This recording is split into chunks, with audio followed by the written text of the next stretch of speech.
Question number 2, David Bennett. Mr Speaker, my question is to the Minister of Finance. What reports has he received on the Crown finances? The Honourable Bill English. Well, Mr Speaker, some surprisingly good reports. Today, the financial statements of the government were released for the 15-16 year.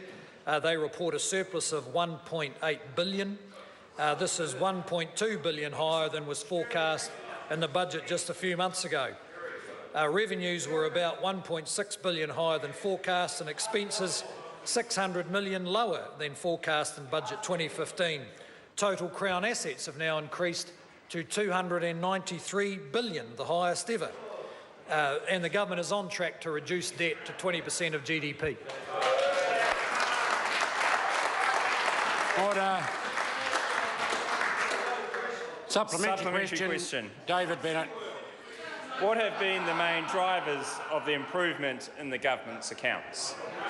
The Honourable Bill English. Mr Speaker, the financial statements show that tax revenue increased by $3.8 billion and expenditure grew by $1.6 billion. That accounts for the growth in the surplus. Interestingly, the $3.8 billion increase in tax revenue consists of $1.2 billion growth from wages and salaries, which indicates that despite the opposition's criticisms, wages and salaries in New Zealand are increasing faster than was budgeted. The corporate tax take was almost $1 billion higher, and GST was around $1 billion higher.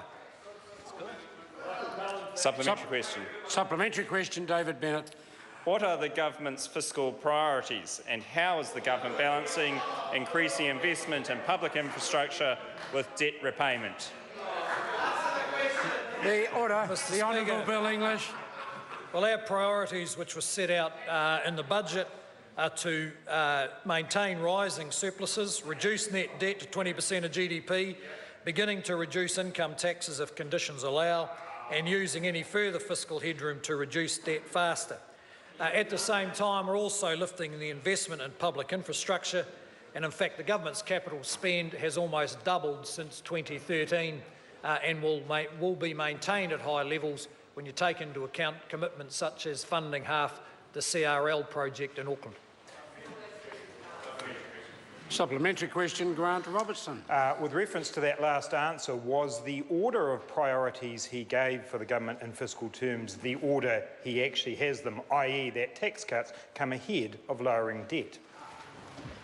The Honourable Bill English. Well, Mr Speaker, the government will consider the weighting of the various choices we have.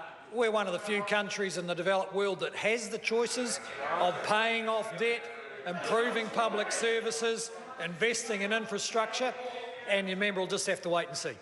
Supplementary question. Order. Supplementary. Order, and I'm waiting as well. Supplementary question, David Bennett. How do New Zealand's accounts compare with those of other countries? The Honourable Bill English. Well, Mr Speaker, pretty well. If you compared to, say, Australia and the UK, we have a surplus, they have significant deficits, and it's increasingly the case as time goes by that we have one of the lower public debt levels compared to the peer countries we compare ourselves to. Supplementary question. Supplementary question, Grant Robertson. Has he called for the sacking of the Minister responsible for Housing New Zealand Corporation in light of reports from his officials saying that Housing New Zealand's, quote, balance sheet is at risk and can't service their debt levels? $25 billion worth of housing. Order. The Honourable Bill English. Mr Speaker, no. Housing New Zealand is in a sound financial situation. But because it is embarking on large-scale redevelopment of housing, it may need some further support from the government because it won't be able to finance all of that growth itself, and that's perfectly normal for public entities and private businesses. Question